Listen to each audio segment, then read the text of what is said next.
We got a big week.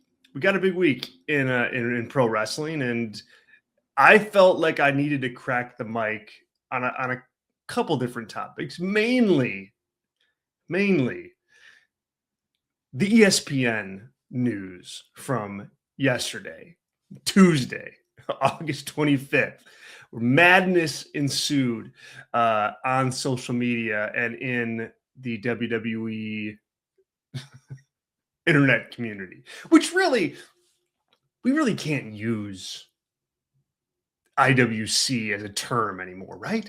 Like,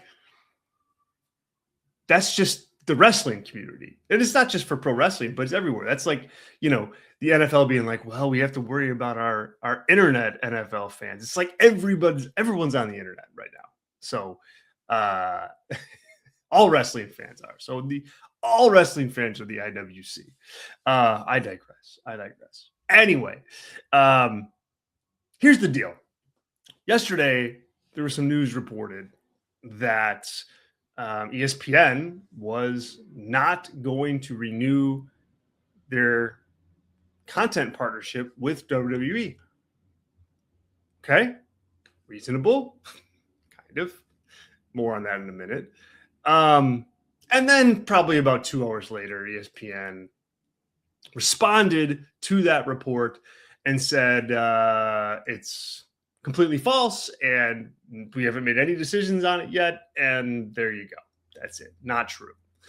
Want to attack this from a couple different angles. First and foremost, I know everybody's piling on the person who did this, and we're not going to magnify, this erroneous report.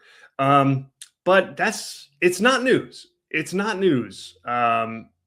If you can't verify reports with trusted, incredible sources.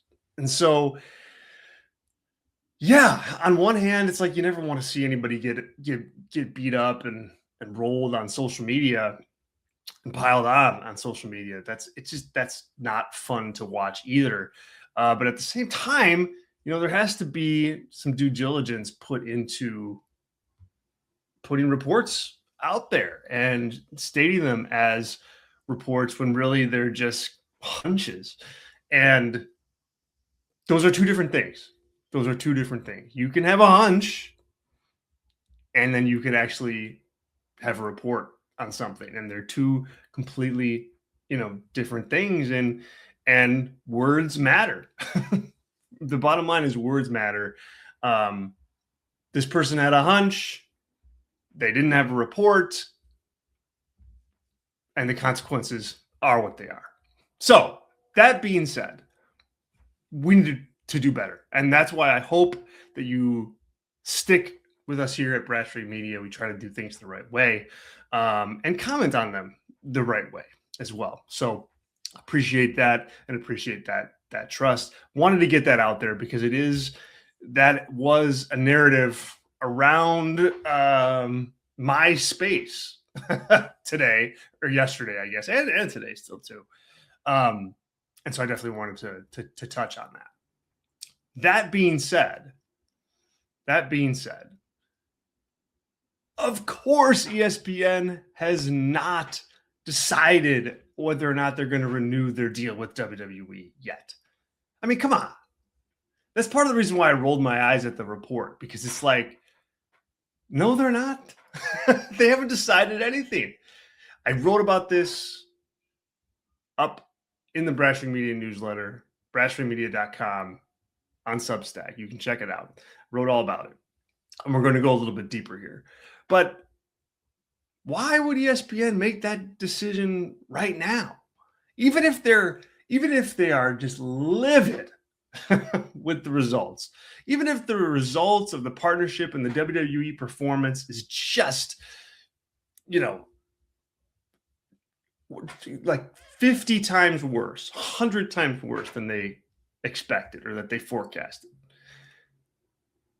You're not going to decide now to cancel or not renew. You're going to get in there with the WWE guys and the TKO group guys and Nick Khan. You're going to say, hey, fix this. How can we do better? Why? Because you've got 4 more years left on the deal. 4. It's insane.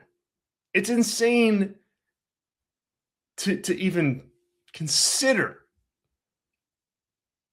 When you hear a report like that, which is just a hunch, but to even consider that being true when there's still 4 years left in the deal. They're not even 1 year into the deal yet. It's crazy. It's crazy to assume that. Look, ESPN, maybe they're not happy. You know, I don't know. I don't know. That's the other thing. We don't know how ESPN is judging this relationship with WWE. You know, what was promised? How many new subscribers were they looking to secure because of the WWE content? How does those subscribers translate into other stuff that WWE does with the partnership with ESPN? Danhausen on all the ESPN shows, for example. Is that valuable to ESPN? It seems like it because he's everywhere. But who knows? Is that more valuable than an ESPN Unlimited subscriber? We don't know. We don't have the answers to those questions. So it's impossible right now, unless, actual reporting is done and news is dropped with credible sources that, yeah, they're out of this WWE game. We don't know. We don't know, and it's way too soon to start guessing. So okay, so that's the first thing.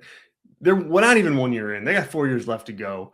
No matter what, ESPN's not. They're not even thinking about it. They're not even thinking about it. They're trying to think about how do we leverage this partnership to get more eyes on the ESPN Unlimited streaming platform and ESPN brands across the board.